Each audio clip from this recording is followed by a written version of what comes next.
SAFM. Prime time all day long.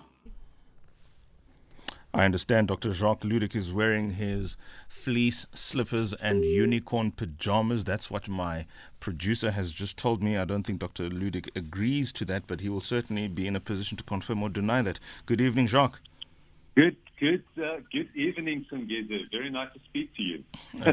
Well done. I'm going to deny slippers. Not the pajamas. Okay, fair enough. It's not yet. Not yet. Very well. Journey to Wellness is an artificial intelligence-enabled, ultra-personalized wellness solution to help guide users towards better overall health and wellness choices. The app, Journey Wellness, that is, reads health data from user-provided survey and users' health kit data like calories, steps, distances, sleep analysis, heart rate, health data, metric information to provide assistance on wellness journey. Quite evolutionary, as important, especially in these global times where health is everything. Jacques? Absolutely. Yes, Talk indeed. to us. Yeah. I think we need to, if we look at the broader problem here, I think we are faced with an increasing unwell workforce. I think they talk about something like 3.2 billion people. That's where there's really a problem here. If you think about even the wellness programs that's out there in the workplace, it's almost like 10%, and then that is in developed markets. And if you look at South Africa and other markets, it's even worse. So we have a major problem in terms of that. And apart from that, I think there's an urgent need to move from disease management kind of model, where it's like sick care. It's not health care, it's sick care. And then move towards something that's more cost-effective, proactive, that's more preventative primary care. And I think the previous one is more chemical, reactive, and I think there's incredible opportunity to use smart technology to actually change the game. My specific massive transformative purpose and the business as well is around how can we use smart technology to actually make a difference in people's lives, to create that better future. I also wrote a book on democratizing AI to benefit everyone, and that's very much part of the mission here. So with Journey Wellness, what we've done here is to actually use smart technology and domain expertise and put it into a digital platform that allows us to actually be ultra-personalized. It's super AI-enabled, so it's AI-enabled. And when we say AI-enabled, we actually mean truly AI-enabled, because we actually have an intelligent virtual assistant that can talk to any user at any time, 24/7, and provide you with specific advice around fitness and diet and mental health and so forth. So it's pretty exciting from that perspective. It's also, when we say personalize it, it's really built around your own holistic wellness. We look at your profile and provide you with that information, and then try to help and guide you. Come with notifications, emails, and nudge you in the right direction as well. So it's pretty exciting. It's got various flavors and modules as well. I think there's also a serious need in terms of mental health in general. I think especially with COVID-19 and so forth, it's an incredible contribution that we can make on that front as well.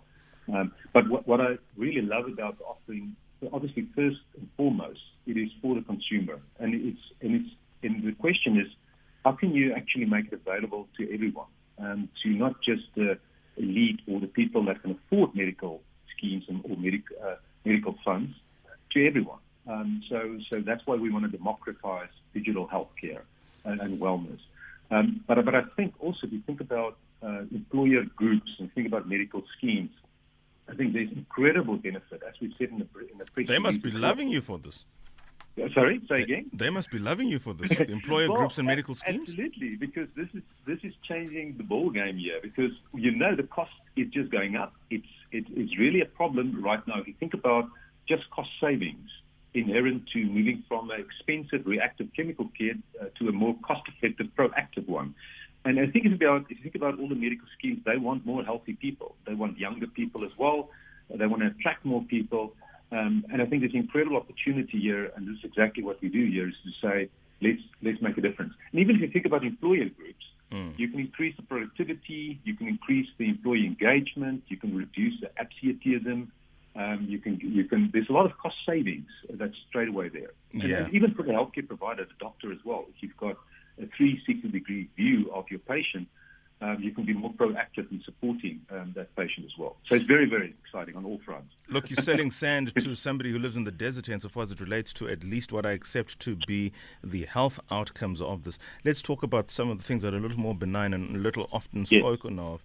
Data. This data, how protected is it? Because, I mean, one can imagine a health journey is not something which one would, in the general sense, like for it to be public, or certainly would not generally make it a public one, to the extent that they are now exposing themselves to stuff that really would be a doctor-patient sort of information available. That data, what happens to it? How safe is it? I'm not necessarily thinking from a hacking perspective, but that data obviously is useful to, among other people, the employer groups as well as the medical aid schemes, together 100%. With the department at large. But the person who actually is the owner of that data, for he or she is the one who's generating that data, Songezo in this instance, because it's on my phone, I've downloaded it, it's my profile that's there. How protected am I? Absolutely. Okay, fantastic. So obviously we've got the PPA Act. There's full adherence to that act, so the data can't be used by third parties, can't be used outside, and users got full control. So even if there's reports to employer groups, it's completely anonymized. So we don't make any data available, and for me, if you think about what it is absolutely critical to protect the user. For us, it's about the user that needs to be in charge of this. And the user, actually, if you think about Journey Wellness, it's a platform that enables the user to take control of their own wellness. It's just smart technology, it's just an enabler. The data is obviously fully protected, so with encryption, military encryption, security, and all of those kind of things. So we've got completely scalable solutions in terms of that regard. So we're very happy with that. And Cortex Logic as an AI company, next generation AI company, we've been used to working with big corporates, where we've worked with their data and privacy, and all of it is very much part of it. So we've got very strict ethical AI behavior around these kind of things as well. And I think it's absolutely critical, especially to healthcare. So what we love about the offering, it protects the user, but it empowers them to take control of their lives. And it's putting information, domain-specific information around mental health, around fitness and diet, and everything that's relevant for wellness in your hands. And you can access it at any time. Yeah. So that's a critical thing. And then it's not just the AI assistant and the knowledge that we make available, that kind of content. We also connect people to private chat and call, so you can actually talk to a therapist in privacy as well, if you want to. If it's from a mental health perspective, that's the kind of things we're also doing. It's absolutely a platform that respects privacy, data privacy, and adheres to the PPA Act in full. And of course, the advertisers who would obviously want to be on that platform, you absolutely have to make sure that you screen them, because I don't imagine you want a fast food company advertising on your app, or do you? We're not going to make the mistake that Facebook made and others in that regard. There's other ways of monetizing here as well. Let's talk about the fact that this app will only do the work that the user wants it to use. In other words, to the extent that the user gives it information or does the necessary advanced alerts so that it can pick up the necessary data. Yes. This app really is consumer-driven in that regard. Or have 100%. I got it wrong? No, you've got it 100% right. It's completely consumer-driven, and we've got some exciting announcements around this, because we're looking at a reward system that's based on cryptocurrency tokens that you incentivize people to actually do good things and do weekly checkups and so forth as well. But again, they take full charge of everything, and they're incentivized around in their own world there. Yes. How does this differ to Discovery's Vitality program? And I'm not saying now get into the economically sensitive information or sort of strategies behind how you just want to elbow them out of the game. But ultimately, I do understand from what you have said that you're entering, as it were, open, close quote, their turf. Yeah, so we come in from a completely different angle, where we say we're ultra-personalized. We put the user in control. It's not just vitality or something that's part and parcel of another business drive to help the user. I've been also in the past participating as a Vitality member, so I know that system extremely well. We come here and we say, we're not going to make it just available for a few people that can afford medical funds. We want to make it available to everyone. So it's about democratizing digital health service to everyone effectively, make it cost effective and empower people and really focus on, and I don't think Vitality or some of these other offerings have 24/7 intelligent AI virtual assistants that's truly personalized and puts you in touch with all the information that you need to help you with your specific health, and also connecting you in real time with therapists and other people as well. And there's a few layers that we add to that to make a huge difference. We also we start with this wellness insights, and we're going to make that for free. But then there's specific mental health modules and fitness modules and financial wellness and healthy eating that we're adding to the platform, and to put you in direct contact with experts, and also put you in contact with proper content, high quality content around these kind of things. So it's a really focused, ultra personalized offering that's looking at all the different angles, and it's at any time. If I look at Vitality, there's no app or something that I can do at any time where I have this kind of personalized wellness companion.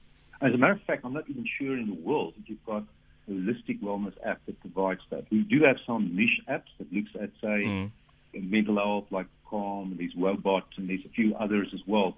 But looking at things holistically is a game changer. I'm sure there's going to be a lot of companies that's going to try various things here, but I do see the evolution of the, sorry to interrupt, I've got a minute, I do see the evolution to almost becoming what back in the day was a clinic card. In other words, once you produce this particular app and the information stored there to a health practitioner, he or she will, without you almost saying a word, be able to tell, okay, this is where Jacques is, and wherever Jacques is would invariably be different to where Songezo is on the reading of that app, simply because no two people can do one thing the same way all the time. The question then becomes, actually no, I think I've answered that question as I mentioned that. I think I lost my train of thought now. Actually, I was building a punchline here. Anyway, say something.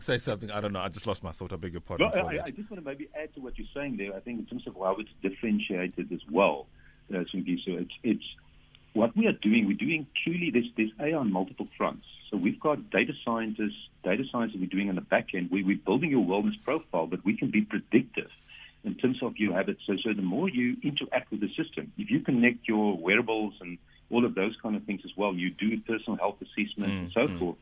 We build up a wellness profile. We've got predictive models in the background that actually provides the back-end intelligence and make sure that we are even more proactive than usual.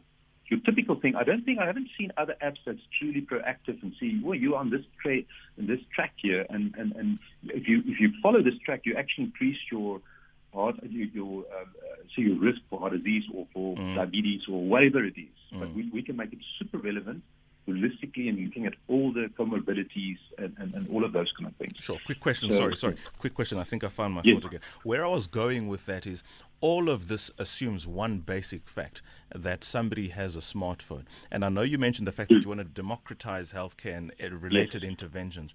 There is still a sizable, if not a majority, of South Africans who do not have access to a smartphone. And even if they do, their reliance on data is intermittent, and they have to, from time to time, sort of prioritize expenses for data or expenses for basic foodstuffs, especially in these times. How do we ensure that we don't lose those persons? Though immediately they might not be on the platform, how do we ensure we get them? Yeah, well, there's various ways of tackling that. So obviously the app is really, the best experience is on when you actually have an App Store or Play Store app, because you get the notification, all of it. But we do have a progressive web app where you can actually, via a web browser, you can get access. You don't need to be even on a smartphone. You can actually also access it via web browser initially. And even if you've got a tablet available, say within, even if it's on a mine, you've got a tablet and you can log on to your system. Obviously, you need a password and stuff, so you need to enable people as well. But there's various vehicles where you can actually make things available to people in that regard.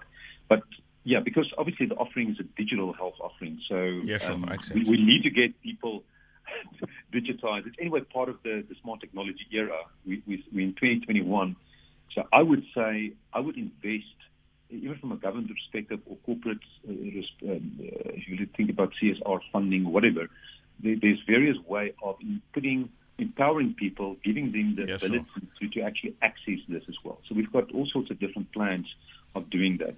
But you're 100% right. That's part of the reality, and we need to deal with that. And we're very much aware of that, and that needs to be in place. And so we will do all sorts of things with partners to make a difference there. Mr. Jacques Ludik, I'm 2 minutes over time. Thank you so much for your time. Certainly do appreciate your thoughts and willingness to engage on the matter. Technical team of Lesego and Sly are looking at me with eyes bigger than saucers. I do appreciate their being here. In as much as I do want to confirm that indeed, Jack from Ngungundlovu, we will not just be doing this for Setswana tomorrow, but all 9 official languages in the country will get, if you like, their limelight. And certainly it is something that is important. One of the other listeners says, I want to hear Setswana on Chinese movies. It's Akarateka, ask around who makes it possible. Well, that's a story for the Tswana people to engage us tomorrow to the extent that they want to see that. 21:48. Good night, everybody. Thanks for your time.